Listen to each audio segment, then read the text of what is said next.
Alright, so test fitting the hood back on. Kind of wondering how many guys out there have their cars are chestnut. And because I mean, this is the original paint.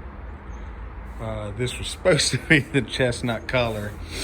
The color on the tape and plastic, you know, from the overspray actually isn't far off from the car, but on the hood, as you see, it's a lot brighter. Of course, the factory paint is, you know, whatever the hell that is, what, 67 years old? My man, no, not that right. 57 years old. So, but anyway, that's without any wet sanding or buffing to the hood yet. And I believe our original plans were to Scotch Brite the hood to make it look more faded and all that. If somebody or anyone has any other suggestions, then open for that.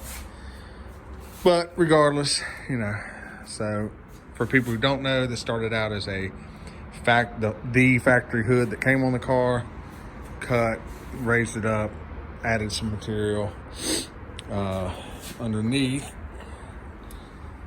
It's been that's rafter liner to the edge. You know, sealed the back, put in some bracing because it was pretty flimsy before. So all that's done now. It's got a Coyote in it, Edelbrock supercharger. We're haven't put on the dyno yet. It should be somewhere around 700 horsepower to the wheels.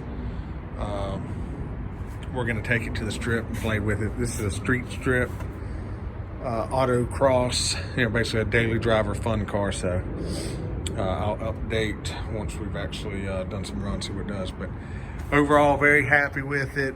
I mean, you know, this car is, drive it anywhere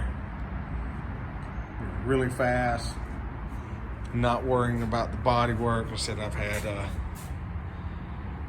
other cars that were body work and everything, real nice paint, and I just didn't want to drive them. So anyway, this has come out pretty good. Like I said, we'll have to work on the hood and getting it a little duller than the look we got now, but there we go.